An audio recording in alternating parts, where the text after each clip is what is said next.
Salut à tous les amis, c'est StyleGeek, j'espère que vous allez bien. Aujourd'hui, nouvelle vidéo. Comme vous le savez, ça fait depuis 2 jours que je suis actuellement en train de tester le Dual Mining, donc Raptorum avec le processeur. Et je suis en train de miner, comme d'habitude, je suis en train de miner de l'Ethereum avec ma 3080 qui est LHR ici. Donc la 3080, la dernière fois, en fait, les résultats ils étaient un peu faussés par rapport à ce que je vous présentais. Pourquoi tout simplement parce que j'avais OBS Studio qui était allumé avec cet écran là, donc c'est les mêmes, c'est le même PC, mais on avait OBS Studio, et comme OBS Studio demande des ressources pour faire tourner OBS Studio, on avait une perte au niveau du processeur et de la carte graphique. Donc maintenant il n'y a plus rien qui tourne en arrière-plan. On peut voir que la 3080 ici, LHR qui tourne à 67.5 mAh et 213 watts. Vous voyez qu'on tourne avec une température de 51 et 68. Ça tourne plutôt proprement. Et là, on a du coup le Raptorum qui tourne. Voilà, très pour le moment, ça va. Je suis satisfait en fait de ce que ça sort avec le 5600X. Donc c'est un Ryzen 5. En haut, j'ai aussi un deuxième Ryzen 5 qui tourne, un 5600X sur le Raptorum. Donc voilà, pour le moment, je vous ferai un petit retour d'ici une petite semaine, savoir concrètement ce que j'ai gagné avec le Raptorum. Et voilà, donc ce qui est plutôt pas mal, c'est que ça prend en fait aucune ressource au niveau de la carte graphique, puisqu'on mine 100% avec le processeur. Donc la carte graphique, vous voyez qu'elle tourne toujours. C'est les résultats que j'avais auparavant, avant de lancer le Raptorum. Donc voilà, pourquoi s'en priver les amis? C'est un petit complément comme je vous dis, puis voilà. Quand je joue, je coupe tout et ça me permet de jouer tranquillement et aisément. Donc là dans le bureau j'ai viré, donc c'est un petit bureau qui fait 8 mètres carrés. J'ai viré mon étagère avec du coup l'imprimante 3D. Je suis en train de faire beaucoup de rangements. Vous voyez que l'imprimante 3D elle est là. Donc tout ça va bientôt dégager d'ici 2 semaines maximum. Tout aura dégagé, donc ça sera plutôt pas mal. Donc voilà, on n'aura plus rien ici. La cabane aussi va dégager, je vous l'avais dit.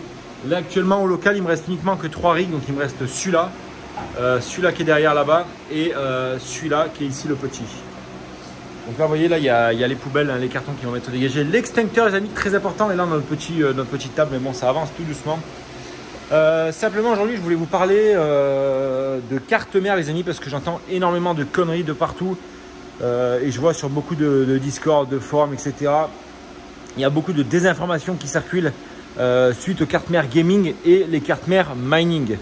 Alors tout simplement pourquoi, moi ce que j'ai entendu beaucoup qui revient souvent, c'est qu'il vaut mieux privilégier une carte mère gaming qui sera revendable dans le futur et on pourra la revendre, etc. que c'est mieux, machin, etc. Enfin bon, je vous laisse aller voir de partout, il y a beaucoup de désinformations qui circulent et qu'il faut mieux partir sur des cartes mères gaming avec 6 ports PCI. Bon là c'est pas des vrais ports PCI, c'est des ports pour mettre des cartes son, etc. Mais c'est pour vous illustrer un peu, tout ça. Qu'est-ce qu'on peut dire de plus? On peut dire que les cartes mères gaming sont pas spécialement faites pour le mining.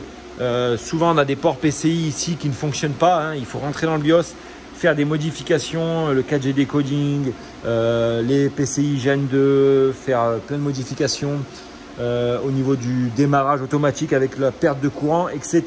Donc ça fait beaucoup de modifications pour un novice qui n'y connaît absolument rien et qui veut se lancer. Ça peut souvent porter à confusion et on peut vite aller dans le mur, on peut vite perdre patience si ça ne marche pas du premier coup, ou si ça ne marche absolument pas. Si on a acheté 6 cartes graphiques et qu'on en a essayé d'en brancher 6 et qu'il n'y en a absolument que 3 ou 4 qui marchent, on va vite être démotivé et on va vouloir revendre le matériel. Et ça, je peux te comprendre, c'est ce que j'ai eu moi au début, parce que du coup, j'ai écouté pas mal de youtubeurs mining américains, français, qui disaient justement qu'il fallait partir sur des cartes mères gaming. Donc j'avais plein de cartes mères gaming que j'ai utilisées et qui marchaient pas tellement bien. Et donc la solution, elle a été toute simple, elle a été de passer sur de la carte mère mining, spécifique au mining. Donc ça c'est de la H110 Pro BTC+. Donc on voit que celle-ci dispose de 13 ports PCI. Il y a possibilité de rajouter un 14e port PCI en M.2 ici, ça c'est très important. On est sur du socket 1151. Gen 6 et 7 de chez Intel, voilà, le G3900 va très bien. Et là on est sur de l'AM, c'est du AM3+, mais voilà, c'était juste pour vous illustrer en fait les cartes mères gaming. Donc tout simplement, on retrouve ces cartes mères là d'occasion maintenant parce que sinon en neuf, elles sont vite aux alentours des 400 €. Alors certes, vous allez me dire oui, ça reste cher pour de la carte mère qui va servir uniquement au minage. Certes, ça va rester cher pour de la carte mère qui va être utilisée uniquement pour du minage. Mais en termes de stabilité de rig, les amis, vous pouvez me faire confiance. J'ai énormément de rigs, énormément de cartes mères. Et je peux vous dire qu'une carte mère comme celle-ci, la H110 Pro BTC et Special Mining, avec le BIOS Mining, vous n'avez rien besoin de modifier dedans. C'est un gain de temps, c'est un gain d'argent et de stabilité pour vos rigs. Des cartes mères comme ça, je peux vous le dire, si ça tombe en panne, si vous avez des problèmes, des déconnexions qui se font à cause du PCIe, parfois, en tant que débutant, vous allez être comme je disais tout à l'heure, frustré et démotivé de travailler sur des cartes mères comme ça. Parce que forcément, ceux qui se lancent dans le minage de crypto-monnaies actuellement n'ont pas forcément l'envie de bricoler, bidouiller, changer les ports, changer de carte mère, etc. Donc ça peut être, comme je vous dis, vite frustrant d'avoir des cartes mères gaming.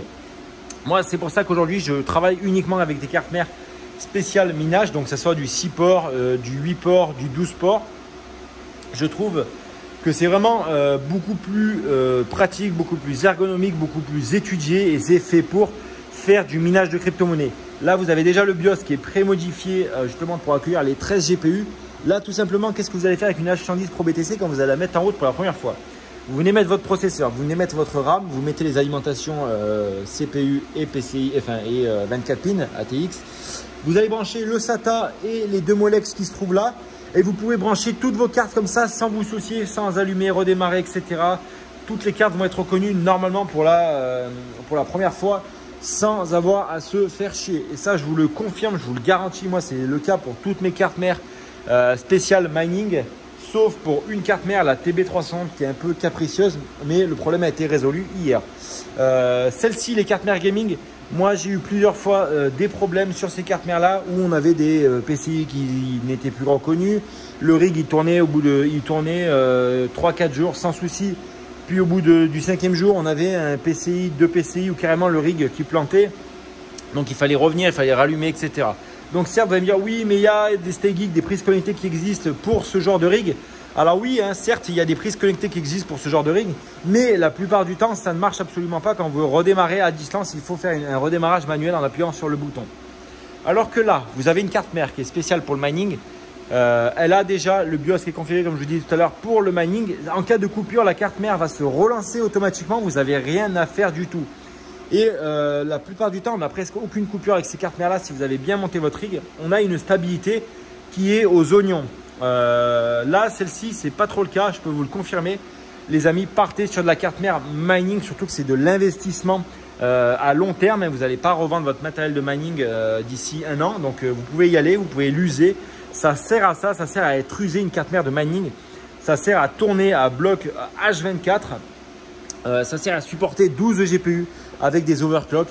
Ça sert également à prendre la poussière, alors que celle-ci, c'est des cartes mères gaming qui sont faites certes pour tourner H24, mais par exemple sur plusieurs GPU, vous pouvez avoir une mauvaise gestion du bus PCI avec ces cartes mères là qui ont des fois du bus qui est un peu merdique. Donc la gestion des cartes graphiques ne se fait pas entièrement à 100% et vous avez énormément de cafouillage. Donc moi, mon conseil, un premier dans cette vidéo, je me répète depuis le début, mais c'est vraiment important. Prenez de la H110 Pro BTC, prenez de la H81 Pro BTC, prenez de la Biostar 6 GPU, j'ai perdu le nom. Prenez des cartes mères spéciales minage, les amis, ça va vraiment être important. Prenez de la BTC S37, BTC D17, enfin D67, non, D37, pardon, là j'ai perdu le nom. Mais voilà, si vous voulez faire du minage et vous professionnaliser dans le minage, et vous voulez que ça dure longtemps avec un rendement important sans avoir à vous bricoler vos rigs derrière, les cartes mères gaming, faites une croix dessus les amis et partez sur de la carte mère mining. Voilà, certes ça va coûter cher comme je vous disais tout à l'heure, mais vous allez gagner du temps, vous allez gagner de l'argent avec ces cartes mères là au long terme. Voilà, vous achetez une carte mère gaming à 60 €, le processeur, vous avez le kit complet pour 150-200 €. Alors certes, maintenant une carte mère mining, ça coûte aux alentours des 250, 350 ou 450 € suivant ce que vous prenez. Mais dans le temps, vous allez être vraiment tranquille et vous n'aurez plus de problème à vous faire en prenant une carte mère mining. Ça, franchement, je vous le dis, je vous le confirme, c'est garanti par StayGeek Mining, les amis. Voilà. J'espère que cette petite vidéo vous a plu. Dites-moi ce que vous en pensez, vous, dans les commentaires. Voilà, je sais à chaque fois que vous aimez bien l'espace commentaire, mais allez-y, lâchez-vous. Moi, mon choix, c'est sur la 4 mers Mining, les amis. Go!